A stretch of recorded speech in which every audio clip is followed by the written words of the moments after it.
Earth sign, Capricorn, Taurus, and Virgo. Kumusta po kayo guys? Okay, so Earth sign, maraming salamat po sa walang sawang pagsubaybay sa ating mga reading. And kung kayo ay bago pa lang sa ating channel, mag-subscribe na po kayo guys. And i-click mo na rin yung ating notification bell para lagi po kayo guys updated sa ating mga bagong upload. Tignan natin Earth sign, ano ba ang inyong gabay ngayon? Earth sign, Capricorn, Taurus, and Virgo. Meron tayong Queen of Wands. Meron tayong Five of Wands. Meron tayong the Star. So, Earth sign, nakikita ko dito na maaring meron kang nilalakad, inaayos, nagulo, problema. Pwedeng napapagod na yung iba sa inyo, Earth sign. Gusto mo na matapos ng mga problema mo. Ayun, may mga pagtatalo.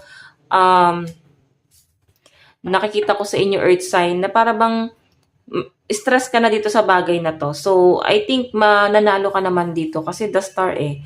Pwedeng kung ano man yung inaasikaso mo, nilalakad mo, pwedeng maayos mo yan, guys.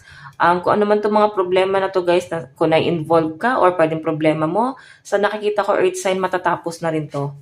Okay? Kailangan mo lang daw dito, guys, magtiyaga, no? Huwag ka daw mapapagod.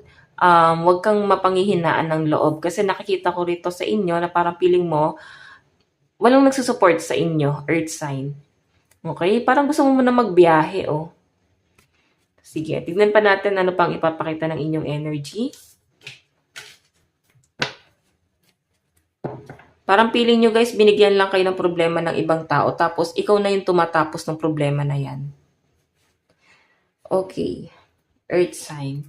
Pagdating sa career ng mga Earth sign,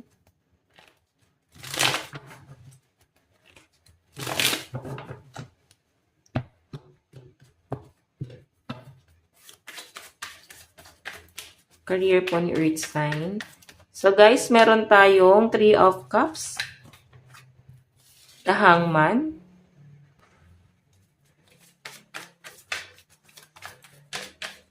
and Queen of Pentacles.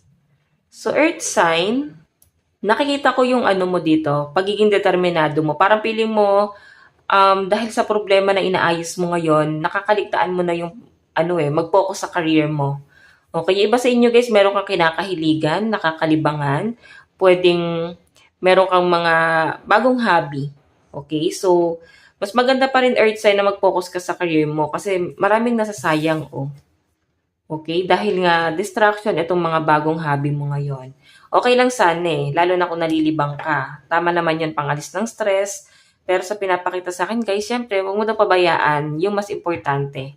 Okay, alam niyo naman, dito sa mundo natin, survivor tayo guys.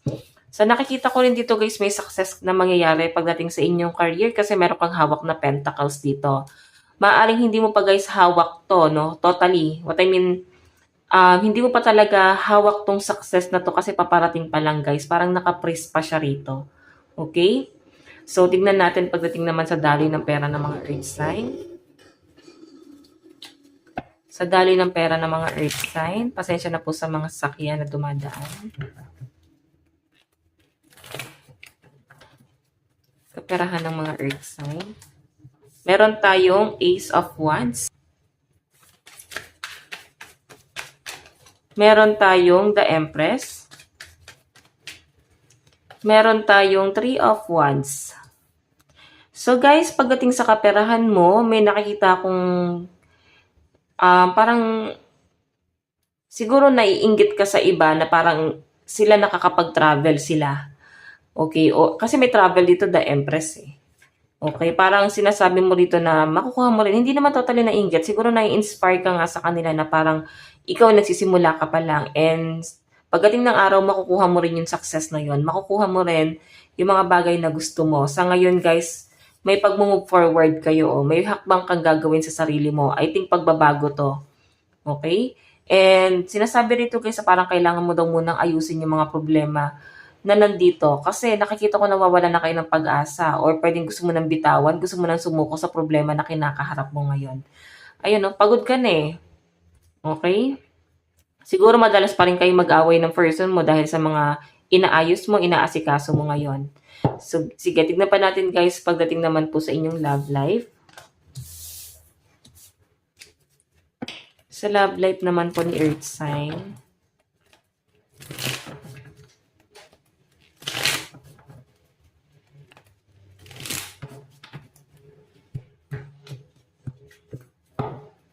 Love life po ni Earth sign.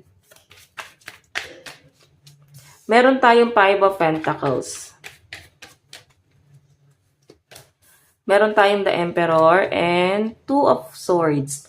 So, Earth sign, nandun ka sa point na napipressure ka pagdating sa relationship niya ng person mo. Kasi napipil mo na masyadong magastos yung person mo or pwedeng kinakapos talaga kayo sa pera.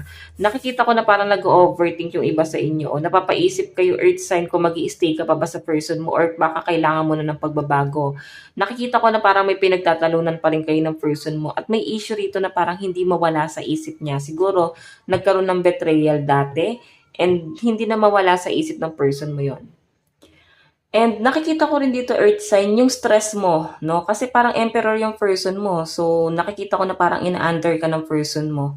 Or siguro, ayaw niya na nakikita na kinakawawa ka ng iba, Earth sign. Nakikita ko yung struggle mo ngayon sa pera.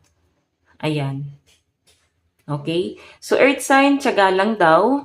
Lalo na sa relationship niyo ng person mo. Kung hindi mo na talaga kaya, guys, pagtiyagaan, lalo na ina-under ka ng person mo, let go mo na. Kasi hindi na, guys, mag-work yung relationship. Lalo na kung nag-overthink ka na ng ganito. And yung iba naman sa inyo, guys, na single, siguro pressure sa'yo ang pumasok sa isang relationship. Lalo na kung nafe-feel mo na parang kulang ka sa financial. Parang gusto mo nang i-work out yung sarili mo bago ka pumasok sa isang relasyon. Okay? So, tignan natin, guys, ang inyong advice. Advice po ni Earth sign. So, guys, meron po tayong warrior. So, nakikita ko yung pagiging independent ng mga earth sign. And nakikita ko rin sa inyo, guys, sa parang palaban ka talaga. And kung ano talaga yung pinaglalaban mo at alam mong nasa tama ka, ilalaban mo talaga yun. Lalo na parang may nagpapatrigger sa mga earth sign. And meron din po tayong harmony. Wag mo rin daw, guys, kalimutan yung sarili mo. Kung napapagod ka, huminga. Okay? Unwind. Magpahinga ka rin. So guys, ang lucky number mo is 43 and 17. Tignan pa po natin.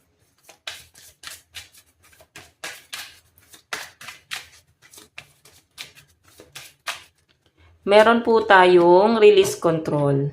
So alam nyo, guys, may mga bagay talaga sa buhay mo ngayon na parang feeling mo nasa iyo lahat ng sisi, nafe-feel mo na parang pinamumukha talaga sa inyo na wala kang kakayahan or napatunayan kasi ang laki talaga ng binagsak ng mga earth sign at talagang pinamumukha sa inyo, guys. Parang may nagpapamukha sa inyo kung ano ka ngayon. Okay? Yun din yung nagpapatrigger sa mga earth sign kung bakit mataas din ang ambisyon ng iba sa inyo. And nakikita ko naman yung pagiging humble and napaka down to earth ng mga earth sign, guys. Kung ano mang meron ka ngayon, hindi mo yan pinagyayabang. Bagkos, private life ka pa nga rito. Okay, nasa kanila na lang talaga yon, guys, kung mayayabangan sila sa inyo. Okay, so Earth sign, ito lang naman po ang inyong reading. Hanggang sa muli, God bless and love you all. Thank you.